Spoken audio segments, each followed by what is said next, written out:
And officially made it to Al-Hadi Shrine. Check out the beautiful golden dome, the beautiful spiral minaret of the Samarra Mosque. And officially we have made it inside the shrine. And check this out. So this is pretty much how the other shrine in Baghdad was.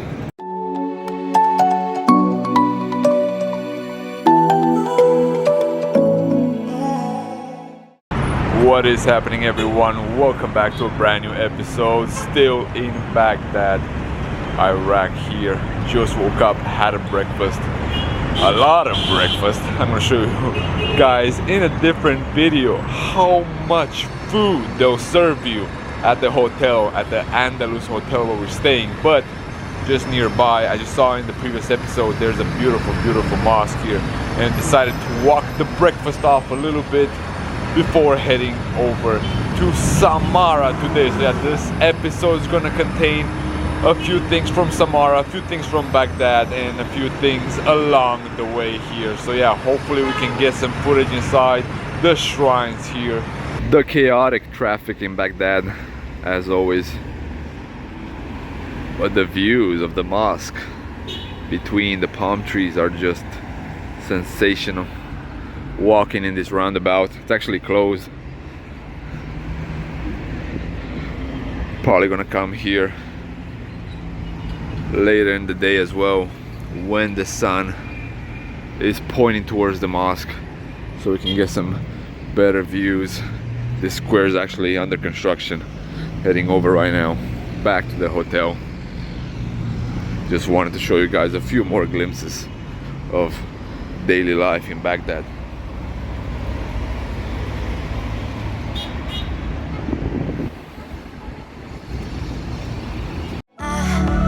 Try to let go of all of the nonsense that you put me through. I give it all to you. I do it all for you. Baby, this feeling. And the first stop of the day, Takastra, also known as Ctesiphon, a former capital of the Persian Empire. Unfortunately, everything is fenced in, so we were not able to go very close. We knew this from the start, but at least we got a taste of it. This was one of the grand cities of the ancient times. The capital, like I said, of Persia, one of the capitals. But right now, the only thing left is this ruin of a palace, which actually contains one of the largest stand-alone arches, brick arches that is, in the world. I'm gonna turn the camera around, and this is the area, not the greatest area, but we have here a little mound where we can actually see over the fence. But yeah, a lot of garbage all throughout here. This is actually guarded by the police as well, so it doesn't look like any work is being done currently, but one day hopefully this will be open to the world. And of course, like everything else, if you want to find a solution, in the end you'll find an opening through the gate. A whole bunch of palm trees, and here's a better view. And we were able to get all the way in front, which it looks like at one point you could go all throughout, but the landscape around it is quite exotic as well. And we have a little ziggurat here, a little highlight of what's about to come up in the episodes on the channel from Ur. Way bigger though.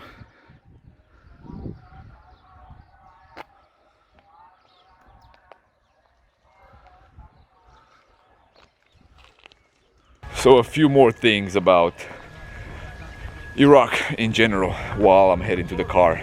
A lot of police, a lot of militia, a lot of military all throughout. We got stopped quite a bit on the way. They'll take your passports, they'll take photos of you. Actually, when I bought the SIM card yesterday, they fingerprinted me. They took fingerprints, they took photos of my ID just in order to get a SIM card.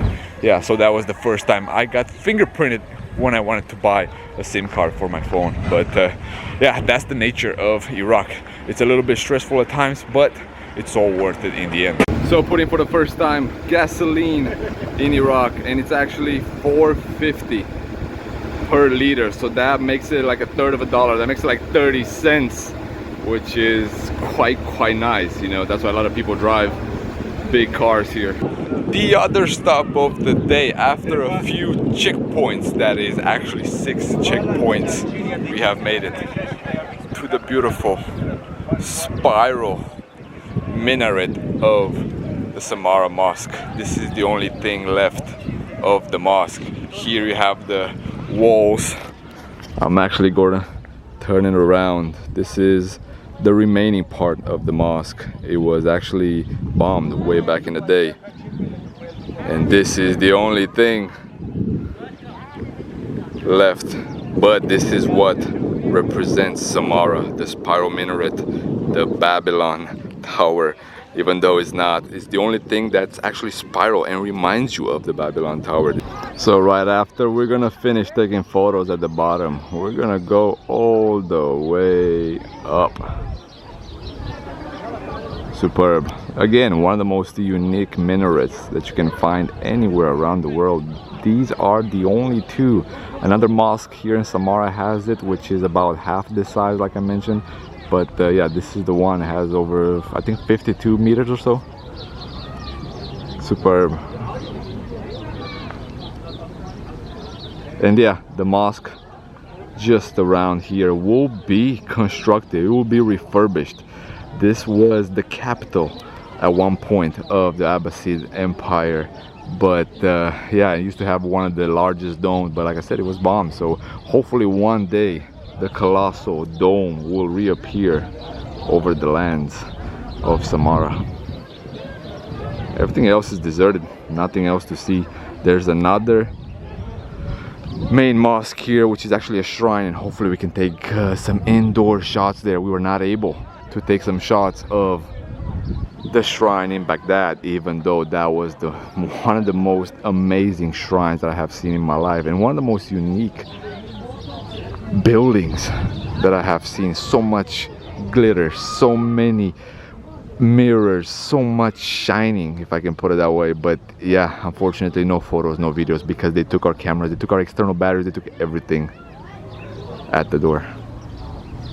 And so does the climb begin. Should I run it or should I just walk it? The wind is starting to pick up a little bit, so yeah, hopefully it's not too bad up there, and hopefully you can hear me.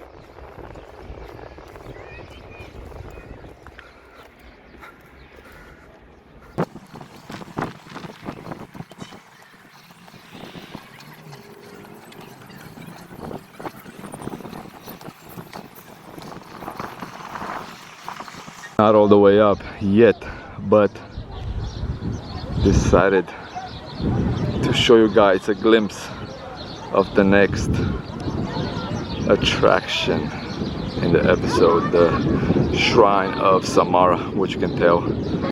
And the city itself of Samarra is not very big.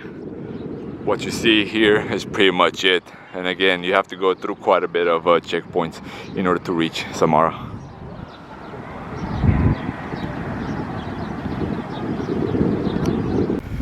So while climbing, decided to do a little, insight of Iraq, of what I've seen so far, of what I'm feeling so far. A lot of people may have asked themselves, what are the conditions? What is the current atmosphere in Baghdad, in southern Iraq?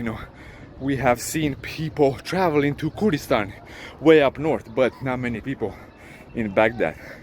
Everything feels normal, there are things happening here and there like everywhere else, something could happen, but overall the visa is quite easy at the airport, even though we waited for 3 hours. More of that in a later episode, but overall nothing unusual, let's put it that way. People just living the normal life day to day, going shopping, going to work, trying to live their best life, if you can put it that way. Breathing hard just because all the way at the top, and we have made it. But things have improved over the years. The Iraq war started way back in 2002, so we have 20 years things change a lot in 20 years, in the last 5-6 years, especially in the last 3 years. I would say things have evolved to a different scale. A lot of checkpoints, a lot of routine checkpoints. ISIS no longer. There are certain points in the mountains, but no territory is controlled by them. So that's the good part, you know. That's why the fear was always around Iraq. And it's a great time. It's a great time because there are not that many people, and it's attracting a lot of people because more and more people are starting to come and actually reveal how life is, how the conditions actually are in Iraq. But finally made it at the top. I'm going to show you guys the views here in a couple of seconds after I catch my breath. And here it is, the view of the full city of Samarra with the shrine right in the middle. The sun is not at the right position in order to see its beauty, its glamour, its shiny dome. But we're gonna visit that here in a little bit. We're gonna go around it, hopefully catch some decent photos, different videos. Hopefully we can sneak the phone a little bit inside.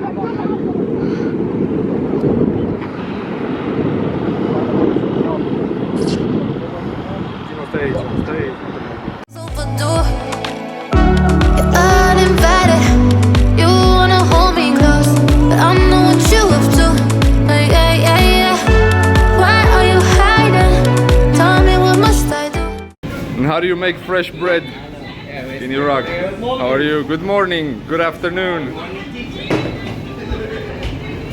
Woo. Super hot, can't touch them. And officially made it to Al-Hadi Shrine. Check out the beautiful golden dome. And yes, we are able to take cameras and phones, well, mainly phones, because I don't want to pull the camera out. They checked us a couple of times, and in the end, you know, they made me open the camera to make sure it's a camera. Oh man, you can't tell much, but this dome looks extraordinary. It's completely covered in scaffolding, but look at the colors, man. And officially we have made it inside the shrine. And check this out. So this is pretty much how the other shrine in Baghdad was. So we were not allowed to film right near the shrine, but check out the big praying room they have here. Trying to take photos and videos here and there. There are a few people that keep reminding us no photos, no videos, but man, unbelievable. So talking about sparkle, but also check out the lighting. Incredible. I wasn't vlogging back then, but when I was in Iran, there was a mosque, a shrine similar to this, similar to the windows, and there were the lights penetrating in different colors. Simply outstanding.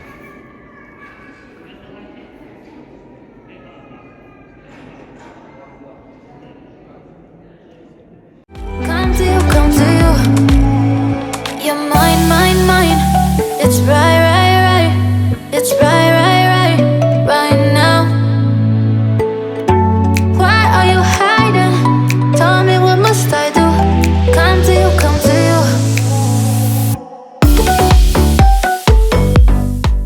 So definitely gotta capture myself with this beauty. Check it out. Unbelievable. Everything, I mean, everything's so bright in here. And someone's vacuuming at the right time, right when I'm doing the video. But man, it's sparkle over sparkle over sparkle. And the windows that you have seen in the previous footage, it's just unbelievable. I mean, enough of my face. More of the glamour.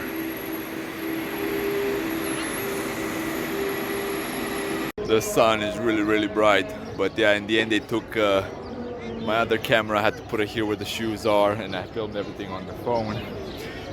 Even on the phone, they told us a couple of times to not film anything, but yeah, in the end we were able to get some shots, some videos, and so on. So yeah, if you want to see more shots from here, photos, just head over to Instagram. You'll see a whole bunch of photos from here, from the shrine, and from Baghdad, and from everywhere else in Iraq. And one last glance at the shrine from the outside.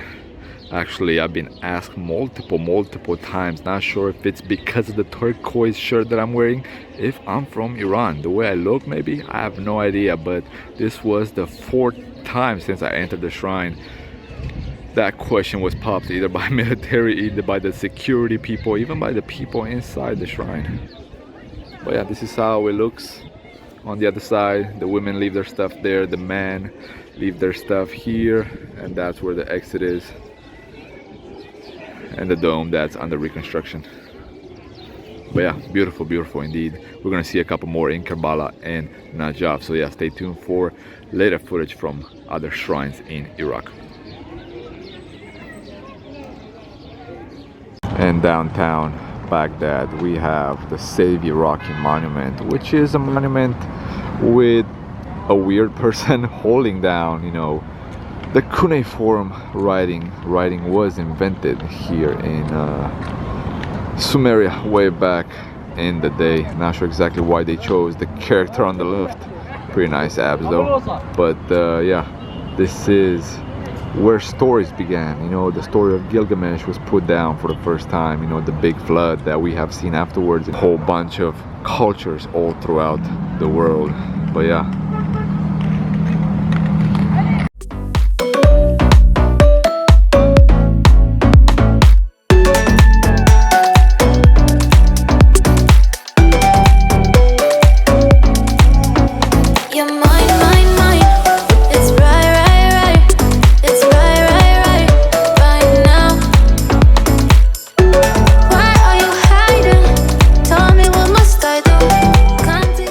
So one thing that everyone wanted was a photo with this police booth. Check it out. It looks like a hat. It's pretty much the only place that I have seen this type of booth. And right nearby it we have a replica of Ishtar Gate, which we're gonna see in Babylon. But yeah, a little bit of nightlife here in Iraq. Traffic is a little bit better in this part of the city. Back on Mutanabi Street, first thing, pomegranate juice, lemon juice, orange juice, whatever juice you want from this guy right here. He knows the perfect quantity for the perfect glass of pomegranate. And if you're a Sisha Nargilea fan, Shabandar or Mutanabi Street is the place to be. This gives you like an, I don't know, an interbellic feeling, you know, something that you would see other people back in the day coming. Has a whole bunch of pictures. Yeah, it's actually a really chill feeling all throughout. And putting an end to today's video, super exhausting, but it was a pleasant day all throughout. Visited some of the sites that we had on the list. Have accomplished pretty much everything. Just it's time to head to sleep, just because super not late, but it feels like we've been up for quite a few, for like 2 days. But yeah, thanks for tuning in once again, guys. Gratitude should be the only attitude. See you next time on the next episode from Iraq. Peace out. I tried to let go of all of the nonsense that you